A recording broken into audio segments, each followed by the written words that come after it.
And we're live. Hello, everyone, and welcome to a brand new edition of the Fans of Power podcast. I'm Tyler Baker. This is Nathan Kennedy is with me, and Rotten Amato will be with us momentarily. He's putting new duct tape on his setup, so I he'll be like joined. how I like how we got that message probably like two minutes before. Go ahead and start it. Just go do it. Okay. Yeah, So here we are. We're waiting we are on. here, so we are just kind of biding our time until Joe shows up. But for those of you who were expecting the Robbie London interview, that's still going to happen. Robbie had a good friend of his pass away recently, and the service for his buddy was when we would be recording the podcast. So he called me personally to tell me what happened and asked if we could reschedule for next Sunday, same times. I said absolutely, and he was very apologetic because he seems genuinely interested to sit down and talk his time at Filmation, working on the episodes that he worked on, answering fan questions. I think you guys it'll be well worth the wait because I even talked to him on Friday as well over the phone, and he's just a super guy. Oh man, I just can't wait to have him on. So if you're expecting that, it's still coming, but due to the circumstances, we kind of had to throw together a last minute idea. And since Survivor Series, for those of you who don't like the current product but still like old school Survivor Series, or maybe you're catching this after you watch the current Survivor Series. Regardless, we're doing something to kind of tie into that. Not that we're, praising current wrestling right now, but Been a lot of gimmick episodes lately. Yeah, there has. But I guess, for like early '90s WWF right now, it's just like all about the gimmicks. Oh, hey, there's Joe. There he is. Maybe somewhere in spirit. Better late than never. Damn hat. I like how I don't see anything, and then the way it sort of moves. There we go. Sorry. There's our one per show, ladies and gents. Yep. Dang it. Well, no, that's the thing. This app, not this app, this tablet, it's an updating app. So I was like, now? Out of all times to do it right now? So I had to wait, but, geez. Well, I hope I didn't miss much. How long were you guys on? Maybe a minute. Okay. Did we acknowledge, or can I acknowledge the chat room, or was it already done? Oh, no, we haven't acknowledged them yet. Yeah, go ahead. Okay, well, let me say, first, hey, how you doing? Say hello to Determined AZ, Captain Chronic, Zen Brown, Zentron, Fedmon. I'm scrolling down, people. Grimbot. I think maybe let me see. Oh, Max Works and Adam Gabbert and Wiley Walt. So thank you all for joining us. I apologize. It's insane, and I turned this thing on because I had to give it a full charge after it was like dying earlier. And it only got up to still 60%, so I was like, okay, now to power it up. And it says, 2 apps need to update. I was like, yeah, of course. Joe, do we need to have the same conversation that we had on Beyond Red? No. We were already getting acknowledged in the chat on that before. It's like, all right, and where can we look for this link? I was like, it's not going to happen because he's going to get his minions because he is the mob boss. I'm going to get a knock on the door, and then it's all over. It's all over. Right. I'll find Nathan's body in the dumpster back behind my apartment. And then he'll go into my house and just take all my toys. And after I solve the mystery of who murdered you, then I go in and take all your stuff. Then he gets the toys. Because I can't do it until I've solved the mystery and taken down Joe's mob, in parts unknown. Like I'm like I'll be like Sam Elliott or something like that, traveling all the way to parts unknown, and teaming up with some sort of rookie beat cop who's been thrown in this case that no one wants to touch because no one wants to mess around with the Amato mob. Sounds like a damn good movie. Hello, I JSP. think so too. Yeah, JSP. Thank you for joining us as well. But no, we're gonna have our main topic. It'll be the Masters Universe Survivor Series, where you fans can join in and be involved, because that's how it'll progress. Nathan's gonna be the one when we get to that part who's gonna read off the team names, the team captains, and who's on the team. Oh man, I'm excited because I really want to intro that. Yeah, you're gonna intro it, and you're also gonna pick just randomly who you want to start off with, which team against the other member and a member. And then from there, we'll see what the chat room thinks, so we can see who will end up in the end. But like I said, we'll have some other little random topics as well. First, the one thing is, a lot of people maybe were mentioning already, you got the Prince Adam laughing figure. I just don't order any figures in general because I don't have the money. But either you two, did you order it or were you not ordering all? I honestly can't remember. I did not partake. That kind of question. I did not partake. I actually, honestly, too, missed out on the the Skeletor and He-Man pre-orders on Super 7 because I was just like, I spent a good chunk of my money the past couple weeks on Toxic Crusader figures and just completing those and getting some of the vehicles. Because I was inspired. I was inspired by when Tyler and I did Toxic Crusaders, and I watched that. I was like, "Holy shit! Like this is really, really good." And then I'm like, "Well, how many figures were there?" And there's only 9 of them. And I'm like, "Well, I'll just go on eBay and buy them all." And that's what. And just remember, people, it doesn't matter if it's carded or loose. Nathan's going to be able to afford and buy anything. Anything you suggest, if it piques his interest, he's going to buy them all. So that's the $1 million man. I'm thankful because I'm rich. And you're not. Yeah. Right. But I was going to say also before we progress, we did have one topic that was planned for tonight. And Tyler, I'll let you take over in case there were some fans that were asking what was going on with the original topic for tonight. Okay, people who weren't here in the last 2 minutes when I explained what the you already did it? was. Oh, good. I didn't know. I was gone. See, I'm one of those people. So never mind. I guess they heard it then. Okay. Well, because when we're told to jump right into it, I jumped right into it. We didn't bust balls or anything. I just like, okay, everybody, if you're expecting this is what happened. And then Joe shows up. Okay, guys, I'm here. We can start the show now. Tyler, you want to tell everybody what the hell's going on here? Just while Joe's sitting there putting a drill on each corner of his setup, like in RoboCop or something like that. That's right. God bless me. But yes, I guess again, if anybody right now is just now showing up, this is for the live listeners. Yes, for live listeners only, because obviously if you listen to us, tomorrow or months from now, the Robbie London interview has been postponed to next Sunday at the exact same time. He had a good friend of his pass away recently, and the service for his friend was going to be going on while we were recording the podcast as of right now. So he called me personally to ask if we could reschedule for next Sunday, and was sincerely apologetic about it, like very, very emphatic on that. And he still looks forward to talking with us and answering fan questions. He is going to do that. So you have another week to prepare questions for Robbie. And it doesn't have to be all He-Man related. The guy's got amazing credentials. Yeah. Nathan took the time to look it up. He was pretty stunned. So if you want to ask him other stuff too that's not pertaining to He-Man, I'm sure he would welcome it as well. But all He-Man questions for Donna Dragoon, Diamond Ray Disappearance, Striel's Return, Double-Edged Sword, working with Lou Scheimer, all kinds of stuff. So, keep that in mind if you want to ask him some questions, because we will be devoting time to that next Sunday.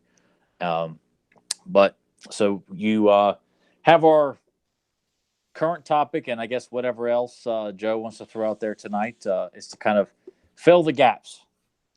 So we apologize for people who were expecting that interview tonight. Okay.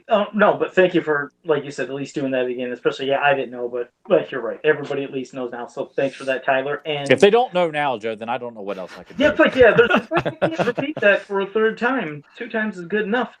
You dare me? You dare me to repeat it a third time? Yeah, go ahead. Go ahead and do it again. I'll do the triple. Do it again.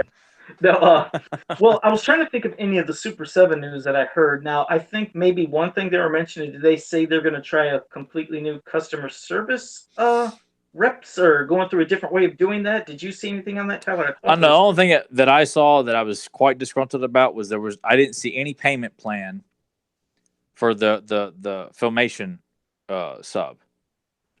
And I thought I heard that too. I couldn't even remember when.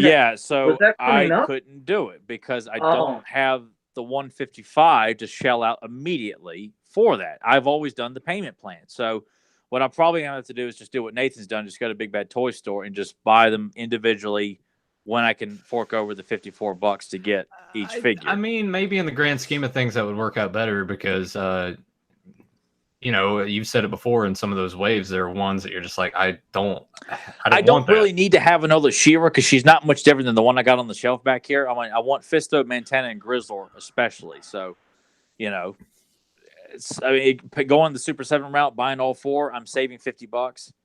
But I also feel like I'm not expected, and plus it's coming around, the holidays and stuff like that, and to have that extra thing do. I never can understand why some of this stuff is always like expected to be paid for it around the holidays. Like I just wish they would set it up once Christmas and all the stuff is over with and all that stuff. But I did not get the sub, but I am going to get the figures though.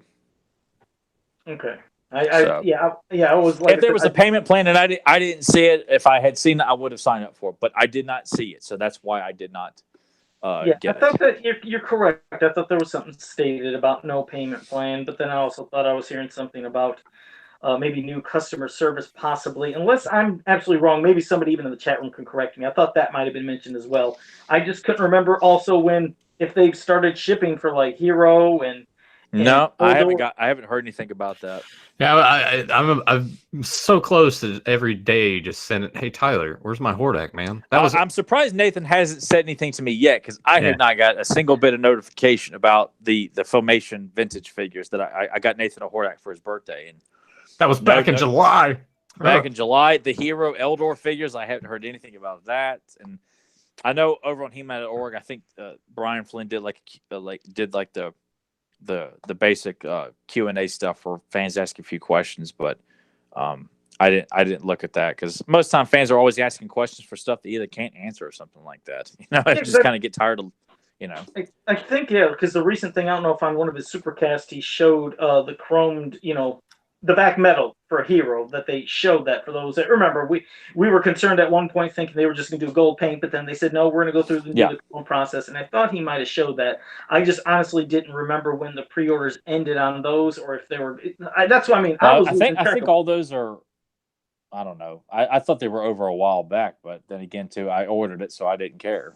Okay, yeah, that's something I probably should have looked up before doing that. But hell, either somebody will say it's just validating that we don't claim to be professional He-Man. What's the term? We don't know all the. You guys know a lot about the property, but you're not on the inside of what they're doing with. Exactly, yeah. At one time when I had the money, I used to follow everything about when they were shipping, when the pre-orders ended, and I guess it's something that I've never ever done that. Like, as long as they got my money, I'm like, I'm just waiting for the figure to show up. I don't pay attention to any of the other stuff. That's like I'm really obsessed on it to make sure I knew the dates and everything. But since not buying figures in 2-3 years, I haven't done it. But I could still probably try to brush up on that just to be a little more knowledgeable for when it does happen, so it doesn't sound as clueless. But I figured I'd mention that things I was trying to think that just happened, but I guess that's out of the way. But maybe we'll start with our main topic, and after that, then we'll go into a couple of things that be, kind of interesting and cool too. But we're going to do our version, since obviously today is Survivor Series, and I know a lot of people that normally were going to watch saying, I'm watching Survivor Series, sorry, I'm going to miss the show. But why? We know where your allegiance is at, is watching current WWE product over original entertainment that never is the same thing. You don't know what you're going to get every week. And, I question your fandom there. I mean, wrestling is, because I popped into the pre-show and a little bit of it was playing while we went to get pizza, and I was just kind of like, meh. But so we figured we'd do our tradition. Thanksgiving's coming up, Survivor Series on. Like, okay, we're gonna do our Masters of the Universe Survivor Series, where we're gonna have 5 evil warriors going against the 5 snake men. Well, you know the snake men, because something else might come later about talking about something. But we have team names. Well, you'll see what I mean after we're done with that. But we have team names, and we have who the captains are. But we're gonna have Nathan read them off. After he does that, he's gonna put up a first matchup. After that matchup, people here in the chat room, you guys can say who you think might win over the other person. Why? Give a good description. Whoever wins, that other person will be eliminated, and we'll have somebody jump in at Nathan's choice. So, but Nathan, all right. But before we get really going into this, so it's not technically like, because when we're thinking this, I'm thinking like these guys are on a wrestling ring, right? Like, Tyler should have a visual. I think for what we need to do here is like we're gonna have Nathan and the listeners decide who stays within the match. So what we'll do is Joe will pick a guy to jump in the ring. I'll pick one, and then the listeners will talk about who they think would win. All right, once that's over, someone's eliminated. The winner will step outside the ring, and then we'll have 2 more go in. And because we really can't play it like a tag unless they're just going to listen to me and Joe do a random made up on the spot. Well, that's what I was going to say. That's why I was thinking, well, Nathan is being, like the neutral party. That's why I thought, okay, maybe Nathan could start off just picking which evil warrior, which snake man fight.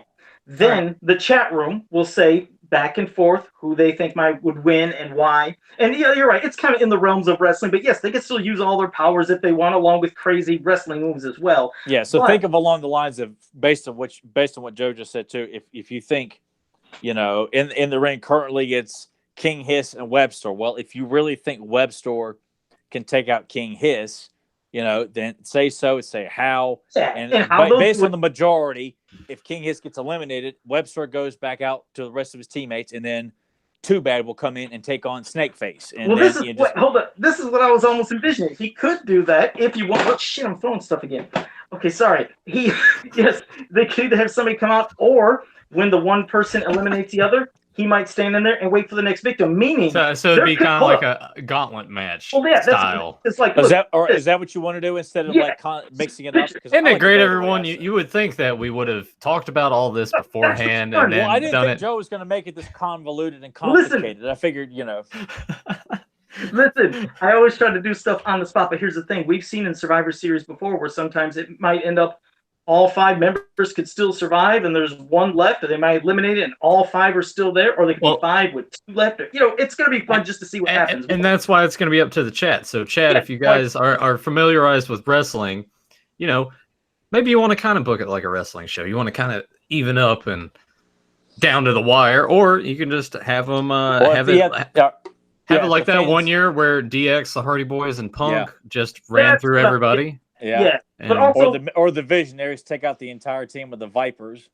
Yeah. Let me say real quick hello to 3 other people that joined us: MOTU Matt, Ben Dares, and Delva78. Thank you for joining us. So I will pass it to you, Nathan, because it's going to be interesting to see what people in the chat room do. Because, like I said, we love involving. You thought might have some fun with this one, but you got to let everybody know what the 2 teams are, team names, captains, and go. All right. Well, I'm just going to turn my camera off because I'm going to have to read it, and I'm going to do my Vince McMahon voice, and I just don't want to see how this is going to turn out later on. So I'm going to turn the camera off to do this. Shame. And just so people know, Joe was the manager of the Snake Men.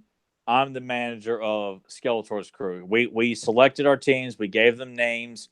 So if you're biased and you don't like the Grump on the show, you're probably going to side more with Joe. If you don't like Polly Practical, you're probably going to side with the Grump. So just letting you know, if that, not to try to influence your decisions here today, people, but Joe and I will be on the outside of the ring as like the Jimmy Hart and Bobby Heenans. And Slick. Don't forget about Slick. Actually, Joe would be Slick, and I'll be Bobby Heenan. That's how it works. Yeah, that's right. Yeah. Turn out the lights. The party's over. So go ahead. We're gonna see. Yeah. Tyler, you feel like kind of giving us a hum of the Survivor Series theme that you remember so vividly. I just don't know. If I could hum it. It would just. Can I just play it off YouTube real quick or something like that? I mean, they're not gonna jump on us. Oh yeah. Let's go ahead and do that. All right, I'm gonna do that. Just kind of because I could find this really quick, guys. Wouldn't it be sad if you play it and then boom, we got shut up? Like, what the hell just happened? Then I'd be quite flattered that some jerk off at WWE is listening to our podcast. Yeah, the McDivitt, he's the attorney. He's the one that's gonna shut this show down. Hang on here, I got it up here. 1 second. You got it up there. Okay. This is gonna be so cool. Or it's not. It is. It's gonna be awesome. It's right here. I got it. I ain't got it. All right. As soon as I get it going here, I'm gonna give Nathan the. Oh, this is gonna be epic. All right. I'm kind of curious how loud this is gonna be. Oh yeah, there you go. Welcome everyone to the Masters of the Universe Survivor Series. We have team captains Skeletor and King Hiss with their partners Clawful, Snakeface, Too Bad, Squeeze, Jitsu, Ratlore, Webster, and Tongue Lasher. It's the Havoc staff versus Vile Venom. That was actually pretty good. I'm not bad with that. All right. That was awesome. And we had to have the themes like this may be like our Thanksgiving Day tradition. Next year will be like the Horde versus the Heroic Warriors. And I like it. You did a good Vince. And just to say it calmly, just in case you might not have caught who the teams were. That's Joe's way of saying I hated your delivery there. No. Pretty much. Pretty much. I did not. Do I need to add the music again for Joe to reiterate? No. But no, he said Skeletor is captaining the Havoc staff team, and on his team is Clawful, Too Bad, Jitsu, and Webstore versus the Vile Venom team with Captain King Hiss, with Snakeface, Squeeze, Ratlore, and Tongue Lasher. So now we leave it to you, Nathan, to go ahead and make your first matchup And then from there, we're going to see what the chat room says of how one person beats the other, what they do, and whoever is the majority, we go to the next thing. All right. Well, I'm kind of looking at this in terms of like wrestling wise. It seems to me that anytime in the Survivor Series match, they always had like the lower card guys start first. I didn't pick any low card guys on my team, man. Well, let's see. I don't know. I kind of feel like Webster is like the Tito Santana Get the of the hell out Havoc of staff, and I think Rattler is kind of like the beefcake of Vile Venom. So let's do that. Let's do Webster. It was like King Hiss, like Hulk Hogan, and Rattler's his beefcake. Yep. There you go. So you got the Ed Leslie of the Snake Man. You said Webster versus Rattler. Okay, Now we got to see what the chat room says. We'll see who they pick and how they pick. Picture this as they're kind of walking, circling the ring. They lock up in your traditional lockup here, people. And, does Rattler put Webster in a headlock, or does Webster push him off and they start crisscrossing the ropes? Fedmon said it kind of sounded like Scooby-Doo. I kind of feel offended now. I feel bad. Scooby-Doo. Right. Right now, Webster versus Rattler, Ben Dares. Yes, that's the first match. I picked Webster because I figured him to be like the high flyer for Skeletor's group, like the guy who'd be doing a lot of like high spots off the turnbuckle because of his agility. Yeah, and he in no way is trying to sway you. He's just giving. No, I'm giving you some play-by-play statistics about my roster. Like, Vince McMahon comes over and asks me to come over to the table. I give color commentary while Joe's over there, eating hotcakes and sausage while trying to encourage the team, win, just win. Everybody was having fun. Zentron says, so the audience is fixing the match? But, all right, well, let's see. Wiley Walt. This is like Taboo Tuesday or Cyber Sunday. Well, we got Webster from Wiley Walt. We got Webster from MOTU Matt. Ben Dare says Webster has more range over Rattler. So I'm assuming he's picking Webster as well. JSP said Webster with the flying elbow on Rattler for the win. So right now it looks like he's saying, he said he has the strength of Spider-Man. Well, it looks like right now I think Webster pretty much has probably just defeated Rattler. It's like Tito Santana and the Warlord. Just gives him the flying burrito elbow real quick and takes him out. I loved when he'd say the flying jalapeno. Remember when Bobby Heenan would say flying jalapeno? Oh my God, I'd die every time he said it. Let's see. Zen Brown said Webster would use every corner of the ring till Rattler gets tired. And he's like, Rattler has the fast strike head, whipping tail, super strength, and a snake staff. Dub70 said, as they go to lock up, Rattler does his head attack, bites Webster, and eats him. Well damn, eats him. Wow. Well, he's pulling a King Hiss move. He got pretty aggressive. Wow, that's vicious, but well, there's his way. Ben Dares. Be calling out to the ref about that one. I think Ben Dares is just giving some stats on stuff. Says I suppose Nathan was like, "Good God Almighty, he's broken in half. He's eaten alive." Just what a maneuver. So let's see. Ben Dares said Rattler has tail and neck stretch, but Rattler sat on his face. Webster has agility. Once he gets his webs out, Rattler is down. So it looks like so far, mostly what the chat room said, it looks like they're picking Webster. So I think we're going to have to. But wait, Fedmon said Webster has webbing, laser rifle, and his grappling hook in his backpack. So it looks like that's it. I think Webster has just defeated Rattler. So Rattler on my team has just been eliminated. It's just been eliminated here, people. My whole team might just be getting wiped out. So, all right, well, who's gonna have to come in and take his place, Nathan, and try to go up against Webster? Let's see if Webster. Wait, I didn't know I was picking all the things going on. Oh, that's right. Didn't you know? Joe makes his stuff up on the fly like that. Didn't you know? I thought you guys were going from here on out. Oh, no, I thought we were too, but Joe just changed the game plan. I mean, that's how he's going to win the match. He's going to make up the rules as he goes along. I thought it'd be fun just Nathan as being that neutral third party. He could just pick who comes in because, like I said, my team might just get wiped out. I feel like that's Joe's backhanded way of just being like, you're not as much into this as we are. Yeah, we're giving you something to do because I hated your intro. Yeah, it was good. It was good. I hated your Scooby-Doo bullshit. All right, let's go with Tongue Lasher to hop in there next. All right, now we got Tongue Lasher jumping over the ropes to get in there to lock up with Webster. And he's got a long, poisonous tongue. And I'm not trying to sway people like he would lick Webster and poison him, knock him out like Webster jumped off the ropes. Webster be too fast. He would dodge like the tongue lashing from Tongue Lasher. He'd be jumping to the top rope. Tongue Lasher would miss him. His tongue would wrap around the turnbuckle, and then Webster would do like a 450 splash into the air and just land right on Tongue Lasher. I'm telling you, that's how it would go down. Well, Skeletor's out there going, USA, USA, trying to pump up the crowd. Tyler's running. Yeah, he's running the gauntlet with Webster. It looks like Webster just might, I think, wipe out every one of my characters, but it's possible. So, but Fedmon said, Nathan, you're the referee. You need the striped shirt and the whistle. I'll be the Earl Hebner. Yes. I still remember when there's like two Nathans show up. You're like, which one's the real Hebner? I remember that back in the day. That was kind of weird when you see it for the first time when you see Dave and Earl Hebner in the ring at the same time. I'm just gonna apologize to any of your listeners out there in advance. They're just like, I don't like wrestling. This is a terrible idea. Like, I hate wrestling. They say, can we just have it just be just them fighting in the general? Whole episode but is not this, people. So if you don't like this, get the sand out of your it's vagina. just a fun little. No, well, anyways, you got JSP saying Webster with the flying spider splash. While the wall said Webster again for another win. Bendera says Tongue Lasher and Webster's poisonous cancel each other's out. I was like, well, okay, there you go.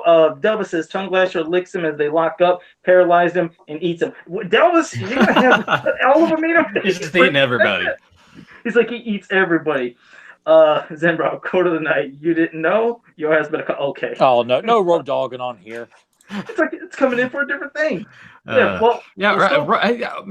Road Dogg sucked. He sucks, man. He sucked. Who said Billy Gunn was the workhorse of that team. Road Dogg sucked. And the Armstrongs aren't any good. They're all jobbers, and he was a jobber until he became Road Dogg. They did. He still sucks. He's the roadie. Oh God, with Double J Jeff Jarrett, and to find out he was doing the singing at that time. They eat each other at the same time. Ben Dare said, "Well, it looks like I'm gonna have to do it. It just looks like we'll call it right now." Webster just took out Tongue Lasher as well. So Nathan, you got to put in a third person. Here we go. Mike. Unbelievable here, people. All right. Here's what I'm gonna do. Because I feel like King Hiss is probably getting really irritated. So I'm gonna throw in the captain of this team and see if he can take it down. All right, this is the man that Webster's going to continue to run it. Like he's going to just continue to keep pushing on through, right?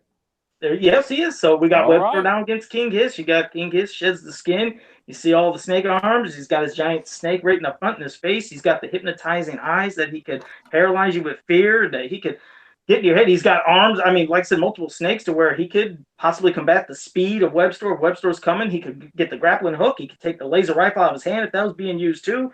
He's got multiple things. I said he's probably going to use the grappling hook to choke King Hiss. He's going to leap from turnbuckle to turnbuckle, flip back behind him, take the grappling hook and put it around King Hiss's neck. And then one of the arms comes around and snaps the grappling hook rope like that. No, that wouldn't happen. It's made out of photanium. Look at that. He's like, nope, can't happen. It's not going to happen. He's like, it's rotating. Won't happen. There you go. We don't know. King Hiss could do anything. It's possible. He's like, nope, not going to happen. This may be an upset. We may actually see like a new intercontinental contender rise out of this match because Webster's going to continue to keep taking out the entire team of Vile Venom here, people. Yeah, and I wasn't sure if Ben Dares was saying he said crud King Hiss. I don't know if that means he doesn't want King Hiss to win or if he thought King Hiss would win. I'm not sure what he said right there, so we'll have to see. Ben Dares, let's say King hits his web source for Hypno Eyes at 8 times effectiveness. So that might sound like Ben Dares is going for King Hiss. So we might have to put King Hiss. Let's see. JSP says King Hiss for the win. He's on par with Skeletor and Hordak. Well, I guess we'll find out when eventually Skeletor pops up in this. Wiley Walt. King Hiss is overpowered. King Hiss the winner. Okay. All right. Well, there. We finally, I think, got Webster eliminated by King. Okay. Well, Webster made one hell of a run, taking out 2 members of Vile Venom there. So he had a good run in the match. It makes it memorable for the Evil Warrior fan base. All right. So King Hiss, he's in the ring now, and he's waiting for somebody on those Evil Warriors. We'll send in the Red Rooster of the Havoc staff, Jitsu. You suck, man. Nathan's, I think, doing this man, just I'm going to beat the hell out of you when I see you again. So we got Jitsu. Tomorrow, actually. Tomorrow. Yeah, tomorrow. I'm putting you through a table at Pizza House for that remark. King Hiss versus Jitsu. Now we got a master of martial arts and also with that gigantic golden hand, that strong hand, that, chopping hand. So we'll have to see. You guys know he's going to take every limb of King Hiss and just break it in half with his massive, gold, fist people here. Ready for my ass. Tyler hates it. That's why, and that's the other reason I think I wanted Nathan to do this was in case he would do this stuff. So I can get Tyler all fired up. I like seeing his God. reactions when he does get worked up, just to see what will Ah. happen when he announces something. Especially when he likes doing those digs. You know, Nathan has to do a dig every time. Because I was curious who he would think would be good matchups against others. But yeah, calling him the Red Rooster, which I told you. Oh no, he doesn't know. That's why he's throwing out all these gimmick names like Red Rooster and associating Webster with Tito Santana. Not that there's anything wrong with Tito Santana. He's a great. Oh, I love Tito Santana, Rick Martel. It's his way of saying that Webster is an open. He's a curtain jerker, is what he's saying. Well, let's see. Okay, well, we got Ben Dares. Ben Dares says Jitsu uses mystic hand moves to snake charm King Hiss. So it makes snake charm. It better be snake chop. It's snake chop. So Ben Dares sounds like he's going for Jitsu to take. He's giving him a lot of Ric Flair chops in the corner. That's what Jitsu's doing. That would be some hard chops too. That would be some woos. JSP there wouldn't be no clucking around the ring there, Nathan. JSP says, "Sorry, Tyler, but King Hiss may run it until Skeletor shows up." Well, we're going to have to see. Wiley Walt says Jitsu wins using multiple animal forms to defeat the snake. What? Animal forms? This isn't Animorphs. Red Rooster, man. Well, he goes and starts Jitsu. He starts pecking at King Hiss. Yep. Let me see. Wait a second. Jitsu's like black hair here. It all just starts turning red. Delta 78 said hits for the he didn't say who hits for the win, but said hits for the win with superior fighting skill, crushing each snake head of King Hiss with his golden hand of doom. And I love that description. Ben Dare says Jitsu has meditation to calm the savage snake. Zen Brown said, damn these typos. Wiley Walt says King Fu. King. You know what? I'm the referee in this. You know what? King Hiss for the win. What? You can't decide that. It's not over yet. Yeah. King Hiss puts him in a sleeper. I do the hand thing, and he doesn't hulk up. So. Oh, whatever, man. Jitsu would have just. This is. And Zentron, Zentron said Jitsu uses hand chop to split King Hiss's head in half. I'm the referee, man. I'm the referee. The promoter got to me before the show. It's a screw job. Oh my God. Yeah, because at that point it looked like Jitsu was going to beat King Hiss, but if you're going to be that sneaky referee, if he's going to be the evil twin of Earl Hebner, this match already fixed already. It sounds fixed. Sounds like there's going to be something weird that happens at the end of this whole entire thing. Well, I have to come in and call for the bell, and then King Hiss spits in my face or something like that. Yep. Is that what's going to have to happen? Exactly. Well, that's only if King Hiss loses, and he didn't lose right here. He won. All right, yeah, because JSP said if King Hiss loses, the Snake Men are done. But okay, I'm thinking ahead, man. I'm thinking ahead.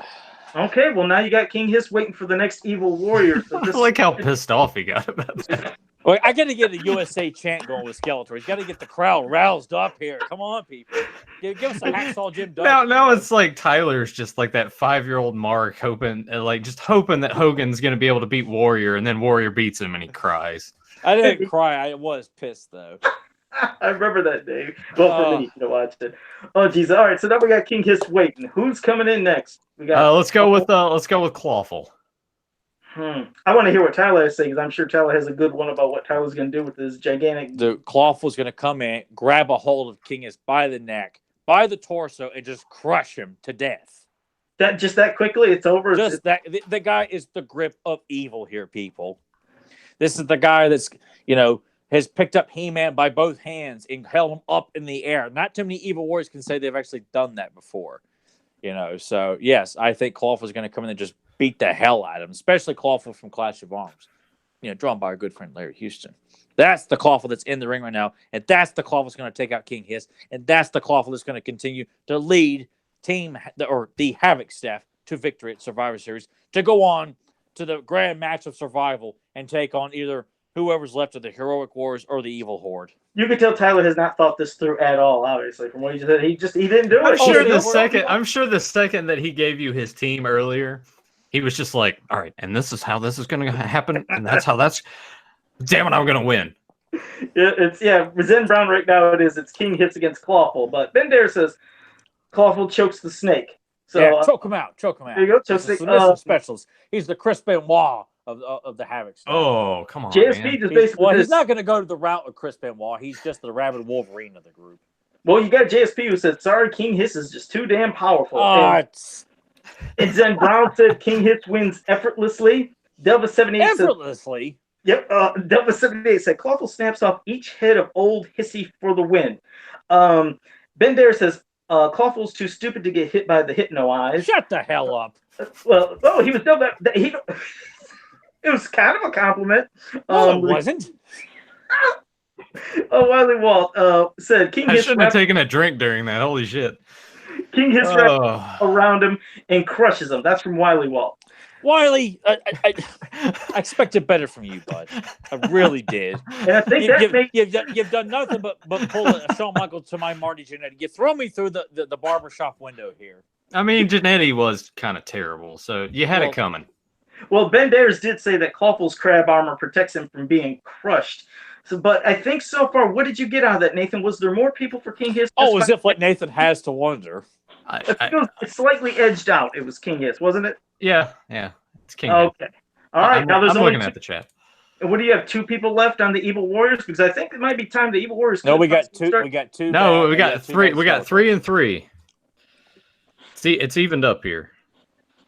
Okay. Let's see. Well, no, Jitsu's been eliminated. Oh wait, yeah, you're right. Never mind. You just got Skeletor and 2 bads left. That's it. Skeletor and 2 bads left here, people. Come on, don't let me down now. I'm gonna throw in 2. We're gonna throw in 2 bad. We're gonna throw in 2 bad. I feel like Skeletor is just like he's too scared to get in there. Oh, whatever. This ought to be interesting. Crowd pumped up. He's saving the best for last. I can't wait to see how that all changes once Skeletor comes in. But okay, right now you have 2 bad versus King Hiss. First, I'd like to hear what Tyler's going to say because I know he's probably got a good one here. But what's 2 bad going to do to King Hiss? 2 bad's going to come in with the shield and just backhand him, and then get behind him, lock him up, and put him in the $1 million dream, so to speak. Just put him in this master sleep because take both arms, lock him up underneath the serpent arms, around the back around the head. There, one hand in front of the head, one hand behind the head, and that's how that's going to go. Are they going to argue for who takes the win? You know what? No, how about this? How about because I was kind of seeing this in chat. Let's say King Hiss kind of winded. Let's say he makes a tag. King Hiss makes a tag to Snake Face. So it's Snake Face and 2 bad. There we go. I'm the ref, damn it. Okay, well it has just changed now. You have Snake Face versus. All right, well, because of the King Hiss walks over and tags in Snake Face. Yeah, when Snake Face comes in, he's gonna, what he's gonna go for quickly. I know, and that's why 2 bad's gonna. He better use that shield. Brawl him immediately with the shield, get him down, and then come up behind him and put him in a sleeper hold to avoid Snake Face popping the snakes out. But which he better try because he's not gonna try. He's also has his own shield. So if he comes in to try to knock him out with that shield, it's possible Snakeface could deflect that as well. If they get rid of both of them shields, all he has to take is one of those moron heads to Luke over him is stupid, and he might turn half of his body. You see what Joe just did there? He just called 2 bad one of those moron heads there. He's trying to influence you people. Don't buy into this propaganda. Tyler's been trying to influence the whole Joe's night. like kind of putting the stuff you'd find in a pamphlet in a truck stop bathroom. It's just, you don't need to listen to this kind of garbage here, people. Come on, we need 2 bad for the win here. I like how Tyler said, I'm trying to influence. I was like, wait a second. I think it's the first time I spoke about saying something. I was like, Tyler's been influenced the whole entire night. But no, that's okay. Joe, are you done? Are you done? Have you said all you need to say? Because you need to let the fans make their decision here, Joe. I said, wait, that's spit all over your mask there. Let's see. We got, okay, wait a second. 2 bad losing based on indecisiveness. Wiley Walt hasn't said nothing yet from what I'm reading. If Wally Walt knows what's good for him, he's going to say the right answer. Let's see. Wait, JSP said King. Well, we can't use King Hiss right now because he was going to say he'd beat 2 bad. But Fedmon said, sorry, he was quiet. He was doing something on eBay where he just lost. Delva78 said 2 bad. Been there, brother. Been there too many times. Been there. Delva78 said 2 bad with the win with his bounty hunter skills. Ben Dare says it's a ruse. Get the snakes close and great double teamed. And he says, oh wait, he says Snake Face turns 2 VAR, but Badger not affected and takes Snake Face out. So you're saying he's going to be wrestling half the match. He's going to be stoned and the other half will be alive. Well, if we're going to go down that route, if then I'm going to have to cast a spell. Skell's going to cast a spell to separate 2 VAR from Badra. We'll take Badra out of the ring, and now we've got 2 VAR. Right. JSB has a 2 bad with a sleeper, but with a full Nelson for the win on Snake Face. So, well, it looks like maybe 2. Okay, it looks like from what everybody said so far, we got 2 bad possibly winning. Because Wiley Walt said he's a bounty hunter. Delva said blocks Snake Face blast and decapitates Snake Face for the win. Oh, I love that. Well, Jesus. All right. Well, let's All just give it to him. So there you go. Too Bad has just gotten rid of my favorite Snake Man, Snake Face. My favorite Evil Warrior versus his favorite Snake Man. There you have it, people. There went my People have spoken. They have. Poor Snake Face just gone. It's gone. All right. Well, I guess next end of the ring will be Squeeze. We'll do Squeeze and Too Bad. You see how I'm kind of. You see how I'm working this, right? You see how I'm working. He's deliberately building up the team captains here to come in dead last like this here, people. So yeah, I think we can see what is going to happen. But don't feel like you have to go down this route, people. You know, we still could very easily have Too Bad and Skeletor be the sole survivors here. So don't, because it's gonna now you're fighting somebody who has one hell of a reach. How do you choke somebody out that you can't get to when he could easily stretch out those arms, grab? And you talk about a squeeze you don't want to get a hold of in a bear hug.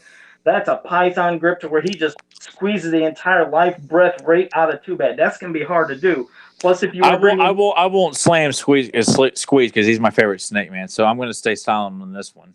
Yeah, that's a tough one. That's that's pretty damn tough. Especially like I said, just the Squeeze. I'm not even bringing in the MYP elements of the snake hands being alive that they could do damage. I'm not even doing that factor. It's just basically Squeeze. But that's funny. Dare said Squeeze has poison in his hand fang. So well, you can bring that up. That's fine. So he did that. He basically makes it sound like. Wait, let me see. Anthony Robb said, "Has the red rooster cracked out of the egg yet?" What do you think about the gobbledygooker? But Zen Brown says squeeze by submission. Zentron says squeeze puts a squeeze on just one head, leaving the other head to take control. What? Well, okay. I guess he's going to be half in, half out. But so far, it looks like squeeze might be the one that's going to. Oh no! See, if he wraps the head around Badra, then Tuvar comes around, wraps him up, and sets him up for a reverse DDT. It'll be awkward. Lio Convoy said, good evening. So there you go. Zentron rips. Wait, he says, takes control. Oh, wait, he was still finishing when he was saying squeeze puts squeeze on just one head, leaving the other one to take control and rips squeeze in half. So, well, so far he's still going for Too Bad. Then Dare said, oh, dang, squeeze is faster. He's got this. Okay, Delva78 says, Too Bad gets the shield up as a decoy, drops it, and rushes Squeeze and chokes him out. That could be. We'd have to see how that'd work. I'm not sure. Fedmon said, meanwhile, Lady Slither seduces Tyler long enough for his team to lose. yeah. If I can step behind the curtain and make time with Lady Slither, by all means, I'll do that. Well, JSP says, after a gated fought battle, Too Bad stuffs the shield in Squeeze's face, does a DDT, and takes him out. Wiley Walt says, Too Bad has multiple weapons against a warrior that only uses his arms. He says, Too Bad wins. Well, if you want to think about it, Squeeze does have also a weapon that he could use as well, along with his hand. Joe, the people have spoken. Zen Brown says, Too Bad taps out. I don't know. Even though it seems like it almost was even, I think you might as well give it to Too Bad. So that's just going to leave now the last Snake Man. You got Skeletor, you got Too Bad, and now here comes in the last Snake Man, King Hiss against Too Bad. So let's see. Is it going to will Skeletor even make it in, or is just Too Bad going to wipe out King Hiss, and that could be it? This is up to you people to make the right decision. He's like, you know what you have to do here, people. Know it in your heart. You have to pick Too Bad. So Skeletor didn't even need to do nothing. Because that's what makes him Lord of Destruction and the team captain is that he picks the best guys, wink, wink, to get the job done to where, you know what? That's what he pays him for. He pays him to go and kick all the ass so he doesn't have to. All right. Zentron right here. Yep. He says, Too Bad, Joe. Too Bad's going to take out King Hiss. So Zentron. Hoo-ha! There you go. Zentron said, Too Bad. Well, you can't have that yet, Lio Convoy said. Skeletor comes in with the chair. Well, he doesn't need to. He hasn't been in yet, but if he needs to, he might do that. Ben Dare said, Hiss overwhelms Too Bad. So we got a 1-1 right now and we'll see what a few more people say. But I think my team might just be eliminated tonight on Survivor Series night. This could be just over. Not going to let that happen, Joe. Not going to happen. Yeah. Nathan's going to come in and fix the match. JSP said, King Hiss and Too Bad fight hard, but King Hiss wins in the end. And Jobber DG has just joined us at late again. Sorry. No problem. Thank you. We're doing Survivor Series matchups. We got right now. We got Too Bad. Like, it's over. It's over, people. Fedmon's going to be... This is why I was laughing so hard. Let's see. Fedmont said Evelyn comes in to seduce Joe, but his tablet fails and sneezes all over himself. That sounds about right. She leaves him in disgust. Delta 78. King Hiss for the win, or I think said would have observed two. I think we're getting some more King Hiss in here. So I'm kind of. That's too bad. Skeletor blasts both the dust. Well, Zentron's just trying to have a wipeout there. Wily Walt. King Hiss is the winner because. Hey, bring some more women. I was enjoying seeing all these women showing up too. You know. Delta 78. Grizzlor said Grizzlor runs in and eats the winner. That'd be out of nowhere.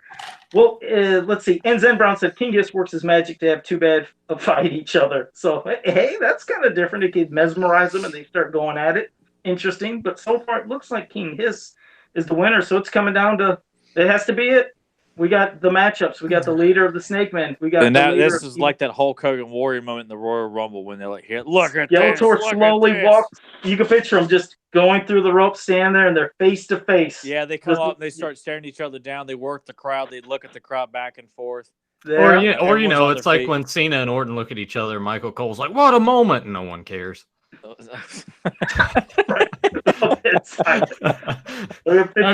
just kidding. And doing that little circle around each other. I can picture that where they're walking, doing the circle kind of. Let's see, they're side. Yeah, they're like doing this number like as they're walking around the ring, and they get up in each other's face and start shoving each other. You know, that would be kind of cool. Let's see.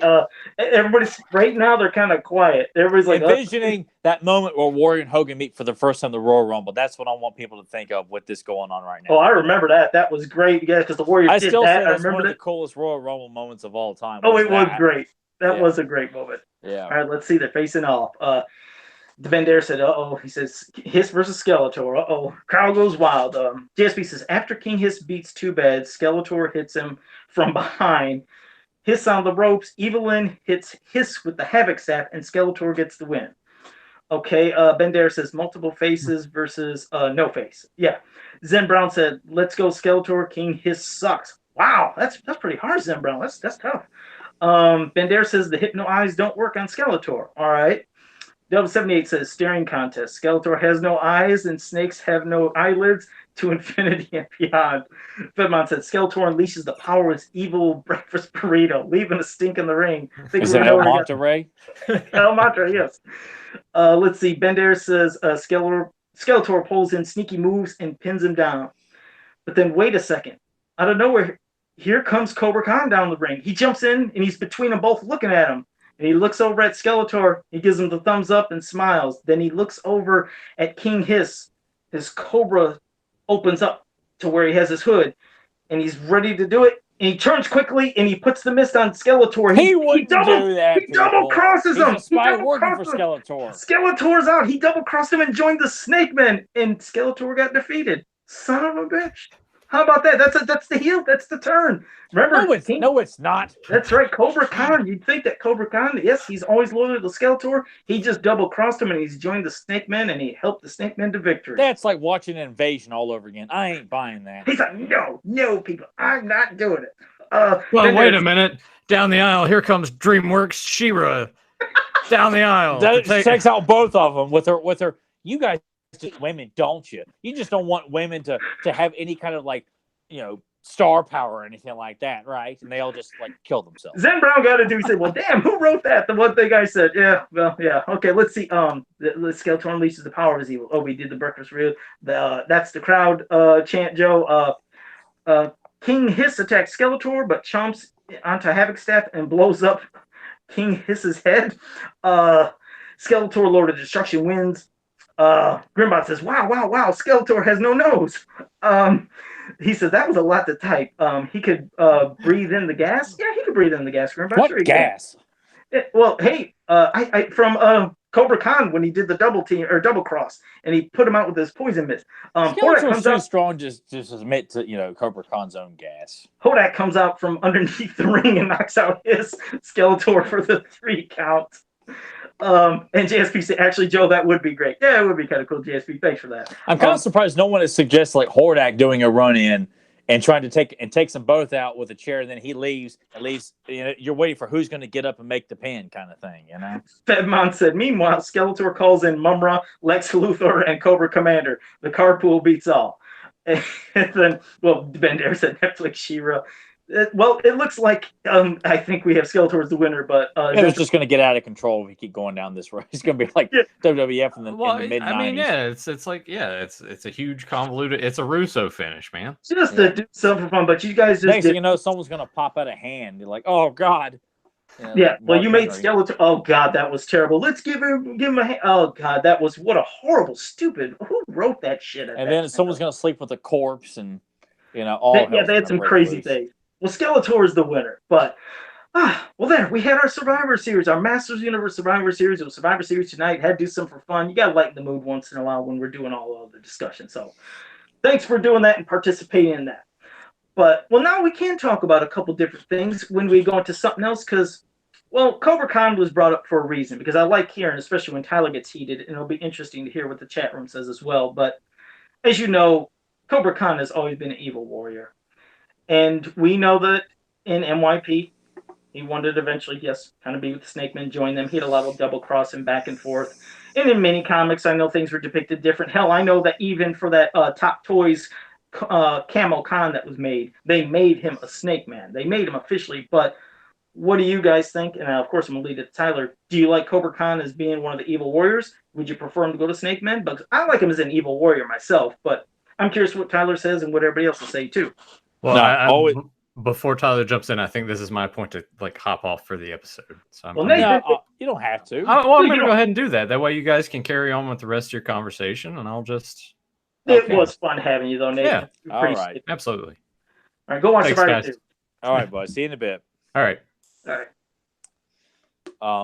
No, to me, Cobra Khan has always been a Snake Man. Like I like the idea that he's asked to join King Hiss's Clan of the Viper, as like to quote King of the Snake Man, and work as a spy, so to speak, but goes on missions with the Snake Men. And maybe you could write it like he kind of becomes delusional, or delusional, I guess, is like, where should my alliance really stand? Is that you're instructed to work for Skeletor as a spy for the Snake Men, but you really become close with the Snake Men on the missions and being victorious. You start wondering, these are my brethren. I'm not a part of this actual Snake Men group that was banished, but he sees a kinship with it, but realizes that the ultimate power is going to rely with Skeletor. But no, I would always have him be loyal to Skeletor because I always liked how Skeletor looked at Cobra Khan as like there was a great sign of respect. Like they don't write it, but when they're seen together, like Skeletor, addresses him like he respects him. Not all the evil wars are written that way, but when Cobra Khan is seen with Skeletor, it comes off as this is one of my smarter henchmen, so to speak. So I've always kind of felt that. You could do it different ways. I feel it, but no. Even though he's a member of the Snake Men and NYP, which I was all right with. My preference step would be an evil warrior working with Skeletor. I think what they're going with is like how things just later throughout. Okay, you start off when you had Cobra Khan. He predates obviously the Snake Men, and no, he's an absolute great evil warrior. I love the damn toy. I love seeing him popping up in the cartoons. Him teaming up with Web Store. His Web Store team ups and seeing things in mini comics. But I could see where how people later on, once the Snake Man came out, felt like, hey, looks like it could be part of it. I could see, and I can understand what they mean like that. And it makes sense that I thought it was really cool that in King of the Snake Man, Skeletor asked him to join. And then from there on out, like when the toys are out, they advertise Cobra Khan on the back of the card art of the Snake Man. Like for the first wave from 1986, where you get King Hiss, Tongue Lasher, Rattler, Cobra Khan is advertised on the back of the mini comics. Or on back of the King of the Snake Man mini comic and the card art as well. So I thought that was cool. They were really making a conscious effort to sell more Cobra Khans, but they also wrote it into the story that, hey, this guy is allying himself with the Snake Man at Skeletor's behalf. Like I just thought that was I like how they wrote in a reason to do that. Even though it's just as a spy, and then you see him blatantly in the Legend of Grayskull, the Power of the Grayskull the legend begins, where they're at a bonfire eating a giant dragonfly. Cobra Khan's clearly sitting there with Squeeze and Rattler eating. Yeah, it's one of those things to where it's like, damn, I'm sure that if he obviously would have been introduced later, I think definitely he would have just been part of the Snake Men. I think as a kid, that's what I'd do, even though I know he was an evil warrior. I've always wanted to, bolster the ranks, of the Snake Men because I felt like there wasn't enough of them. There wasn't. There really wasn't. Yeah, so for me as a kid, I add them to it. And it's like even people here at the chat room, like, first Delvis said he felt like MYP. He said both the sides treated Cobra Khan like garbage, he felt, which I can see what you're talking about in the cartoon. I disagree with that because like when he approaches Skeletor, he's like your reputation precedes you, and he seems very apt to at that point, especially Well, until he realized Cobra Khan, was there to break the Snake Man out, could care less, about. Sure, and I think that's Skeletor. What probably he means is as of later, because then you kind of guess you screwed yourself once you did that. It's like, oh shit, which side's gonna even want me after that? You never know. Yeah. Let's see, but Ben Dare says he liked the 2000 Khan as a Snake Man. He says, but he wasn't into eating people. He said he was vegan. Wiley Walt says, I looked at him as the most powerful Snake Man that happens to be on Skeletor's team. I like that. Delva78 said, Cobra Khan should gather his own force of B-list heroes and villains.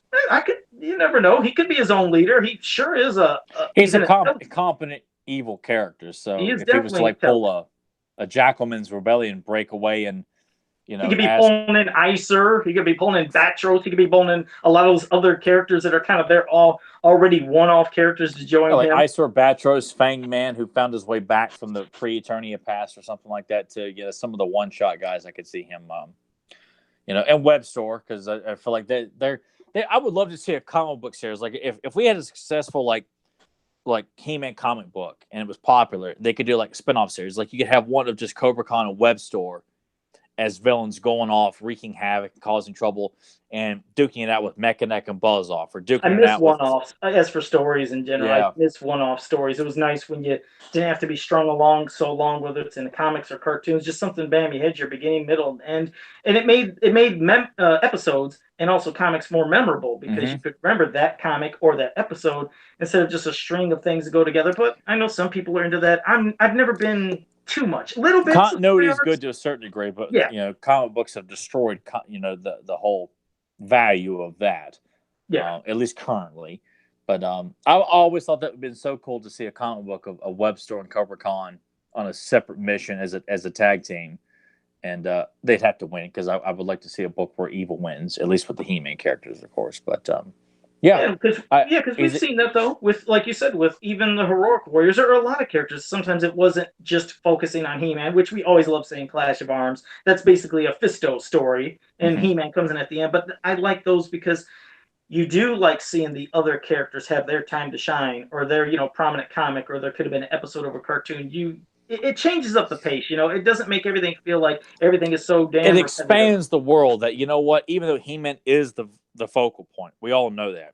Yeah. Giving a story to just Fisto taking on Skeletor's Evil Warriors, that expands the horizon of just how vast the scope is for this world that we're talking about all the time. And I wish we had gotten more of those. Like I think even though Rio Blast gets his own mini comic, but he's teaming up with He-Man. Like I think Clamp Champ, well, he's getting his due coming up soon here, people. So have no fear on that one, because I will say this: that one, like He-Man does show up at the very end. Like I made that story all about Clamp Champ versus Ninjor. So that doesn't spoil anything, but that's kind of like the Clash of Arms thing, where you kind of make Fisto the focal point about it. So that's kind of what I went with that as well. Because Because I will be interested in seeing how that is too. I don't like any spoilers, not that Tyler's. No. I will say, I think Joe will like what happens with when He-Man does appear. Okay. Yeah, I think that was fun because when I mentioned that to Carson, like how I wanted He-Man to show up, he was like, "Oh, I like what you did." I was like, "Yeah." I was like, I just thought that was, it plays with, what was available or what was, in '87, and stuff like that too. So Right. I really can't wait for that to come out for people to see. But now, getting off sidetrack, get back to Cobra Con here. No, but yeah, I will. No, I'll look forward to that as well. And anytime Tyler, Will you be he willing would- to do a review for that, Joe? Yeah, you'd have to send me pictures. I think that's what you did with the other one because I made sure you didn't send me a comic. I said send me pictures, so you could do that. So how about that? All right, all right. All right. Now, well, here's the thing. There's another reason we're leading up to this because there's kind of like characters that some people consider snake men, some evil warriors, and it all depends on how you're introduced to these characters and what makes you think the way you think. Oh, I know where you're going with this one. And you do, and that's why I'm bringing up another, in my eyes, another snake warrior, which is Blast Attack. Now, a lot of people. Oh wait, no, I had no idea you were going with that. Okay, well, that's the reason I did it. Because Blast Attack, yes, he did not come on a card back that was a Snake Man card back, but his mini comic, that's where he was introduced as being created by King Hiss. Now, I know the Star Marvel comics, yes, he works for Skeletor. Some people seen one comic before the other, and when you look at him, you think, okay, he's not a Snake Man, but if you look at the comic, you understand. And some people say, well, why would he be a Snake Man? And I always bring up, well, look at every faction. I mean, the heroes have Roboto, Skeletor has Faker, Skeletor has his hoverbots, flying knights, whatever you want to call them. There's Robot Knights. Robot Knights. Hordak has his Horde Troopers. Multibot. And Multibots. So there's plenty of robots for other factions. So if he's introduced and you see he's created by King Hiss, and he's more of like, he's not a bomb that blows up to kill people and just smash them to pieces. He's more like a concussion bomb. To when he would explode, it's like boom, it could blow people back, maybe get them dizzy, confused. Well, a concussion bomb. So, and then he can form back together. But that's why he was created. It's like, why can't the Snake Man have a robot? And also, if you look at his helmet, it looks like snake eyes. When you have it put over on the top, there's these eyes. Looks like a snake. So for me, he's always been a Snake Man, but he's sold as an evil warrior, at least with the card back. So I'm curious what you think, and then what people in the chat room think. Do they consider Blast Attack an evil warrior or a Snake Man? I had to go by the mini comic because when I bought him for $20 back in the mid to late 90s, like 97, I think, or 98. And didn't have internet at the time, so I had to go buy the mini comic. So I didn't really pay too much attention to how he was advertised on the cross-sell artwork on the back.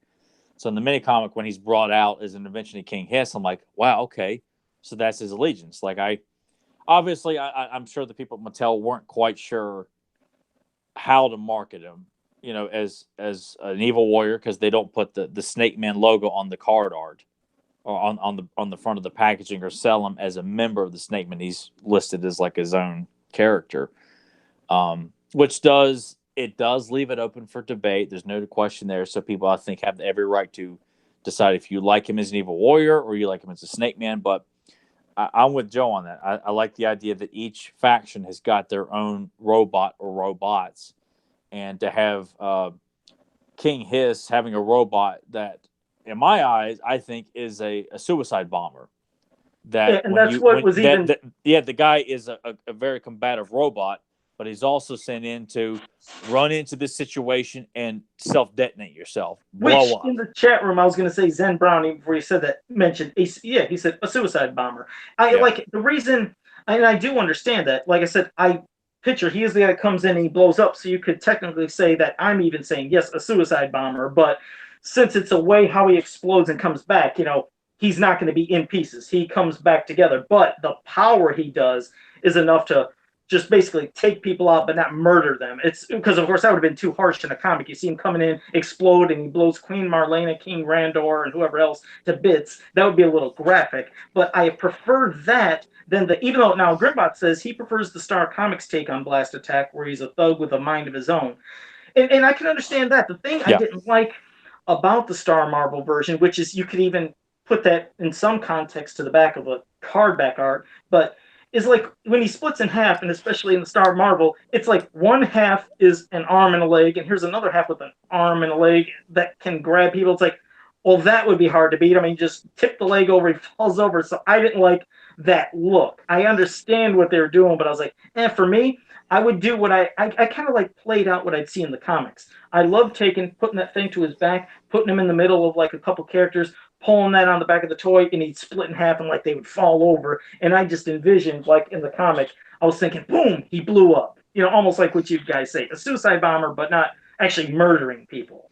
Well, yeah, we're not gonna, it's not something we want to see done to any of these characters, but that's what he's used for. Like when the situation is getting really, really dire, or King just wants to hurry up and end this, you send them blast attack to ignite, and not only, I guess it would kind of depend on, like, almost as if you could probably set up blast attack to intensify the explosion. Is it just enough to take out the warriors around him, or does he ignite an explosion that would take out a small village?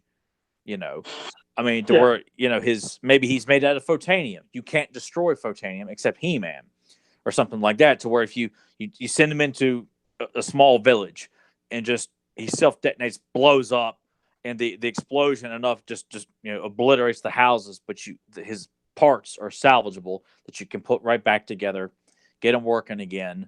Or even it's almost like you save it up for his special power. Like once he's done, he's finished. You got to take him back and repair him. Like you said, beyond with the magic and science of King Hiss to create him, there could be something that within that, like you said, obviously he does come back together, but what if it is a special type of material and there's magnetism within those parts that obviously when it goes, and with whatever kind of like spell, when it happens, he goes back through the spell, the magnetism, whatever the mystic material that created him, so he can always go back together. Well, but maybe there could be a limit to that. So I disagree on that, because I would like the idea that he used the explosion like it's like a one-off, like it completely drains. Well, so I said it'd be limited. But once he's done it, he's useless until you get him back to the lab and repair him and get him back and running. Well, see, good. Yeah, and we're both, I think, kind of along the same lines, because that's why I said when you come back, it's not like he could do it again. It's almost like a charging time. Like it could be whatever the mineral is, whatever the magic spell, that it's almost like a charging, that once he goes back together, he can't get a full exploding charge until, an hour or two, however it could be, whatever would make it. But it wouldn't be constantly going into battle and going, explode, explode, no, explode. Yeah, that makes him too powerful. And that's not fun to work with.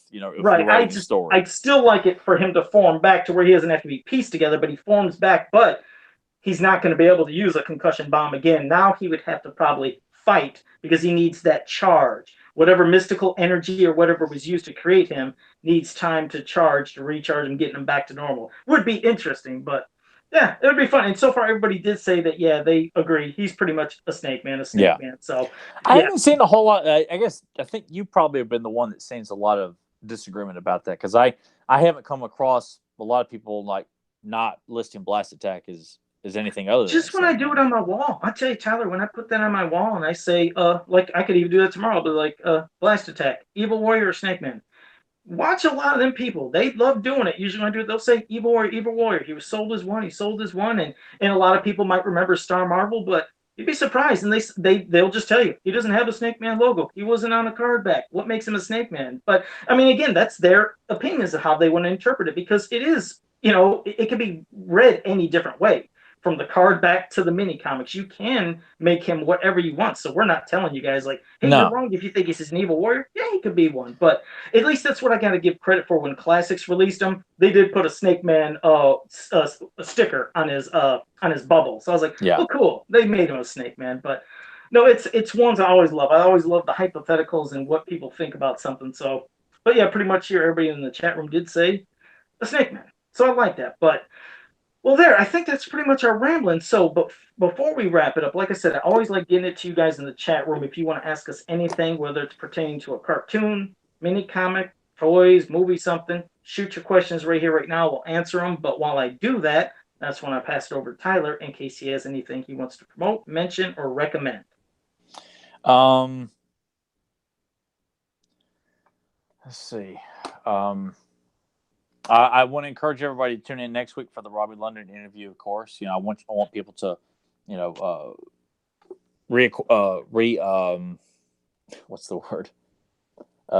Reacquaint yourself with the episodes he's done and stuff like that too. I just want to recommend people to do that. If you don't know, Diamond Red Disappearance, Riel's Return, Double-Edged Sword, and Dawn of Dragoon. Yeah, and really, we plan to talk specifically about Dawn of Dragoon and Double-Edged Sword, because those two episodes, I think he's very eager to talk about. He's not too proud of Diamond Red Disappearance. He said that to me personally, and he's also said, Oh. And you'll have to ask him about that. But because I stressed to him, it's a cornerstone episode for me. Wow. But check out those episodes as well. Check out Kevin Sharp's artwork on Facebook. He's taking requests for commissions right now. So if you want a kick-ass illustration of He-Man or the Thundercats or Marvel superheroes or Batman, he's taking requests right now. Check out Joe Amato's Customs. Go to He-Man.org for all your information on He-Man. Check out John Atkins' Master of the Universe, the live-action movie Facebook page, as well as his He-Man World website. If you like me and Joe and what we have to say, and you love Nathan, check out Beyond Retro Podcast. We just did a discussion on Who Framed Roger Rabbit. If you love cartoons from the 80s and 90s, Nathan and I did a commentary for the Pride of the X-Men pilot that aired in 1988. That was supposed to launch a X-Men animated series, but did not get picked up and would not be picked up until the 90s animated series got going. So if you like that, we did a commentary for that as well. So just plugs for all of our current stuff as well as other people's work. Check out Kevin Karsten's what's that? Oh, go ahead. I was going to quickly say Kevin Sharp said thanks. So he would say thanks. You're welcome, bud. And check out Carson's artwork as well. I don't think Carson's Facebook page, I don't think has been up for a while. He took a hiatus from social media. I think he's on Instagram right now. But he said right now he says check out his Instagram page. He's got a super quick Skeletor animation. Yes. Oh boy, I cannot. I'm glad he brought that up. Carson did this beautiful animation of the Alcala style Skeletor turning his head and his eyes glowing. He sent it to me. I'm like, good God, man! Like that looked really, really good. And this is the guy who's done the Leech Mini comic, who's currently working on the Clamp Champ Ninja comic. He does beautiful artwork. He does commissions as well. So, contact him. If he's in the chat with you people right now, feel free to reach out to him or through Instagram or email. Amazing work. He does. So if you like the Leech stuff, then then that's all Carson. That's all him doing that as well. So shout out to him. He does multiple styles. I mean, I've seen him do anything from painted style pieces to comic book looking to 3D animation to obviously making video shorts of movies with characters and voices. He does quite a bit. And like I said, I was wondering, I haven't heard from him in a while, but now that I know he isn't really on Facebook that much, then I'll have to try to catch and talk with you more, Karsten, through Instagram, which is the thing that I usually have issues wondering how the hell to do it because I can't do it on my laptop. I got to do it on my ancient tablet. But I'll find a way, Karsten, definitely. But that's all I can think of. Of course, check out Axel Jimenez's artwork. I can't think of anything else that probably needed to plug or anything. I think I've covered pretty much everything, guys. No, you did great, and thank you for that, Tal. You mentioned a lot of people, a lot of things, so thank you for that. And Grimbot did want to mention, he says Robbie London also had a huge role in the development of the show. So yes, he did. And I was going to let I didn't know how to say that without it sounding so vague, but that Robbie had a big part in getting He-Man we're definitely going to find out when we have him on next week. So, but thank you for that, Grimbot. Zentron has a quick question because he knows that I have and Nathan has, but Zentron said, Tyler, are you going to ever watch the new She-Ra cartoon? I watched 16 minutes of the first episode and turned it off. All right. I absolutely hated it. I hated it. No, if you guys, sorry, I'm just going to go ahead and pop in here. If you guys haven't checked out, Joe and I reviewed that yesterday. It's on. I posted in all the He-Man Facebook pages I'm a part of. It's on He-Man.org as well. So if you have not seen it, it's got like over 100 some views already. Okay. So if you also, guys want to know, I was just going to say also too, if you guys want to go ahead and give this a refresh, Carson, I put your Instagram account in the description below, so those guys can go and check out and see everything. Yeah. Awesome. Right. If you want to know what Nathan and Joe thought, that episode is up. I was going to watch just the first episode and I couldn't make it through it. It was everything I thought it was going to be. So no, I did not. I'm not going to finish it.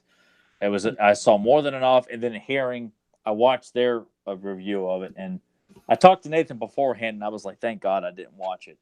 And 2 words. Princess Prom. That's all I need to know. 2 words.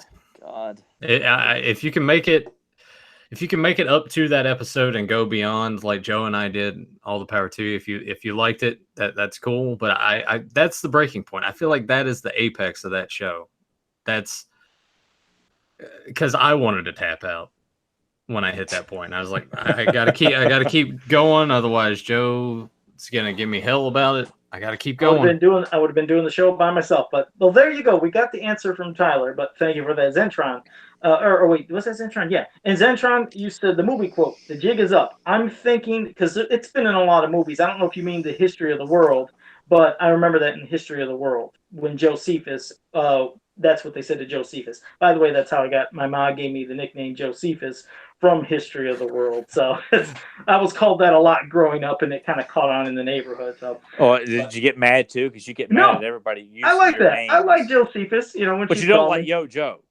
Oh, I hated that because damn it, it's just God. It was just over and over every day at school. Yo Joe from GI Joe. I was like, God, I don't even want to watch this fucking cartoon because of that. And I'm not kidding. I never watched the cartoon then, and it was probably a great cartoon. But me and Nathan are doing commentary for the episode of The Traitor next week. You got to join us for that, there, Joe. Yeah, I'd have to get a link to watch it. But yeah, thanks for Zentron. We could send you a DVD via Amazon. Okay, I got to move on. ASP said, do we want to do a watch party for the Christmas special? I think that has been done not actual watch party, but I think so many people have reviewed, including us, the Christmas special for He-Man and She-Ra that, I don't know. I mean, I'm not saying it's like completely out of the realm of possibilities, but it's been done a lot. But I guess for a live commentary, maybe, if that's what you mean, that could be different. Well, didn't we do a live commentary for it? Fuck, did we? I think we did last year. Or I know we did the Ice Age Comet, but I'm fairly certain we did a commentary. That almost sounds familiar. I think you guys did. I'm pretty sure you did. Yeah, I'm pretty sure we did. Familiar. Yeah, I don't think we did it because I think last year we did the Ice Age Comet that nobody watched. Okay, that does sound familiar. Or maybe we did Ice Age Comet at the beginning of December, nobody watched it, and then we did the Christmas special closer to Christmas. It sounds really familiar. I thought we did it as well. But I'm pretty sure we did. Thanks for JSP. Delva said, any good websites that would have the mini comic newspaper strips for a good price? He says, his local comic shop never heard of He-Man. I thought that Amazon did. Oh, there's a shocker. Yeah, they never know. Like, what? But doesn't Amazon? That's something that that's where I got mine was Amazon. I don't think you're going to probably find it at a better price. Even if you order through Barnes and Noble or something like that, it's pretty much close to the Amazon price. So that's where I would go to get it. I think any other place, they're just going to say, "Oh, that's a character from the '80s. Slap $80 on that hardcover. It's hardcover too. Make it $90." Go to Amazon. Let's see. What did Maxwell says? Oh, he wrote me on Instagram. Karsten, for some reason, I always get confused. Like when I go onto my tablet here and I go to Instagram, I know it's like, God, you think that I'm 100 years old. But I go there, it's like, okay, hit the picture. I know when people are commenting on my picture. But then once in a while, there's all these other notifications. I don't know what's up. And I think I don't know if it works the same on your tablet, Joe, but you need to swipe right. If it's anything like the phone, all the messages, when it pops up like your feed on there, just swipe right, and that's where all the messages will be. Oh, well, thanks for letting me know, because I'm always clicking for buttons. Oh, Jesus, I got to get some new stuff. Thank you. It's like Uncle Buck, I just been leaving the toilet seats up for him. Ask about how much the water to feed the dog. Yeah, drinking right off the toilet. Let's see. I want to scroll down just see if there's any other. I'm gonna say here, Kevin Sharp said the prom episode made him want to vomit. Hey, yes, yeah, yeah. I woke my girlfriend up from a deep coma, medicated because she's been having like a head cold and stuff. So she had medicine. She was like deep asleep. Took some NyQuil. I'm sitting there watching that episode. I'm just like, oh my God, this sucks. And it was just it was loud enough that it woke her up from a deep sleep. Just like, what's going on? I'm like, it's terrible. Okay. Well, there you go. We got, it's like, God, you have like a version of Happy Gilmore. Remember, he's like, I hate that Bob Barker. Now you're starting to have that moment about that prom. I hate that prom episode. That's all we're going to do. Like it's all of it's prom not night. It's not that great. The whole thing's not that great. But that episode in particular, it made me want to break my TV. It was just bad. It was just bad. Max, don't have any like issues or strokes or getting too calm down. Maxwork said he contacted me about the show. I don't know if he means fans of. Oh yeah, Carson doesn't like it either. Oh yeah. I'll have to check. I didn't know what you said. I'm sorry. Yeah, he's struggling to make it through there too. It's tough. All right. JSP said, and I said this earlier, JSP, but I'll confirm it. He says JSP said, I'm to understand that She ripped off Star Wars in the new cartoon, and like, yes, it's in the episode where they go to meet Seahawk. They're looking for somebody to captain a ship, almost like somebody captain a Millennium Falcon, sitting back. They're in an almost bar cantina with a lot of different alien races. That when they go up, he's sitting at a table. God. He talks about like making a run in a certain amount of time, almost like when Han Solo said in so many parsecs. So yes, it was an almost complete ripoff of Star Wars for that. So yes, they did do that, JSP. Your favorite 12 blockhead? parsecs there, Joe. Get it right. Yeah. Your what did I say? It's 12 parsecs. Oh, there. I couldn't remember how many. I Your know favorite blockhead just joined us.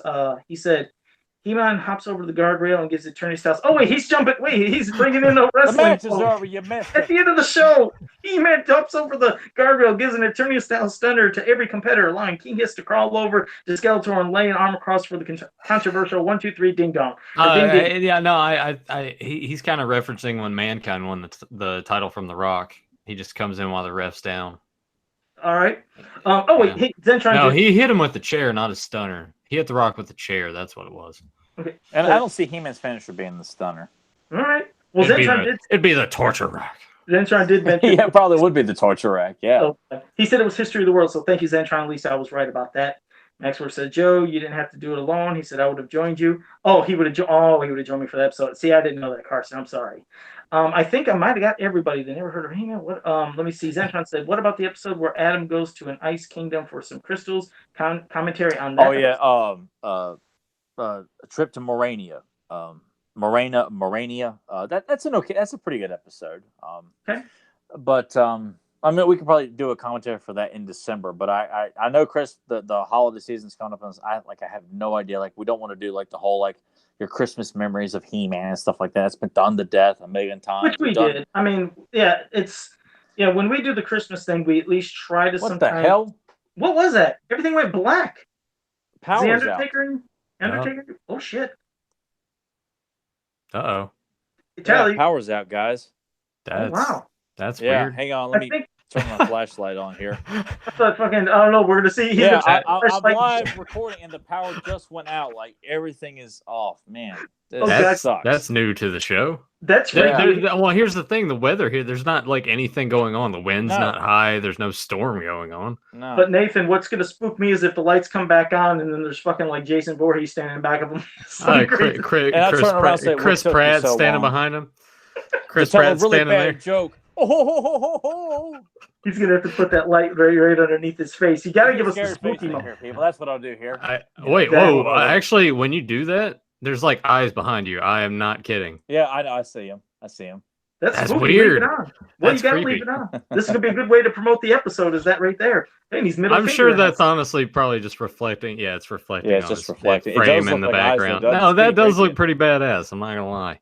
Tyler, did you forget to pay your light bill? That's what it was. No, I paid. It was $143. $187. Yeah. Really screw you, don't they? Screw you, don't they? 3 dimes, $100 bill, and 87 ones. What movie is that from? Big. No, it's not for you. Oh, sorry. Yeah, you screwed it up there. I'm sorry, I got excited. I thought you wanted me to say big, so I did it. But I think that's it, guys. I don't know. I definitely want Tyler to attend. This is kind of fun playing around with the scary face thing on here. Yeah, it'll be interesting to see my next movie quote when you do this with the lights out. But let me just say, for everybody in the chat room, it was a blast. We loved having you here. Hope you enjoyed this episode. But also, if you are new to this channel, make sure you like, subscribe. And if you guys haven't yet, ring that bell down there, right there, so you can always be notified when we go live, like how we just had that, episode yesterday. Kind of came out of nowhere, so it always lets you know when we're going to have some new episodes, so keeps you up to date. But I think that's it. So until next time, have a powerful day. You want me to have bigger titties? What? That looks so creepy when he did it too. It's like when he came into the light. Could you do that again? You want me to have bigger titties? Shit. I don't know that. Damn it. Yes, you do. Yes, you do. You want me to have bigger titties? Maybe I need. You want me to have bigger titties? Weird Science? No, that ain't it. Oh my god, I feel like a moron. I don't know it. I was waiting to see if somebody in the chat room might have knew that one because that's going over my head. I don't know that movie quote. And of course, then when they say it, but let's see. I don't know it. I'm Nathan? waiting. Hey, you don't rope me into this. This is the thing between you and Joe. All right. He's like, I don't want to look as dumb as Joe. That's what Nathan knows it. Oh, he does. Yes. I never do this, but I'm gonna ask. Oh, wait a second. Is Zen Brown correct saying Kingpin? No. No? Huh. No. Kevin Sharp said Thundercats episode 54. What? You're close, Kevin. I can assure you it wasn't from Guardians of the Galaxy, though, too, Kevin. Can I have a hint? I've quoted this movie before. Oh, God, you quote movies 5,000 times. I don't know. I got to give up. Nobody's getting in the chat room either, so I'm going to go ahead. I'm playing on something you accused me of last week. Basketball. You did basketball again? Yeah. That's why I did it, because you said, you guys always do basketball. And I only quoted it like one time on the podcast, but because you said that, I was like, you know what? I'll actually live up to what he accused me of. Who said it? What part did that happen? Just before we go on. When Joe Cooper says it to Robert Vaughn. What? Hands in the magazine. No. He's like, you want to have bigger titties?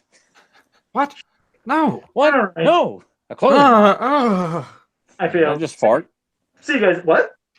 No, I'm quoting the movie. Oh, sorry. See you guys next time on What's Going On. Chuck got rich playing in college. Everybody knows that.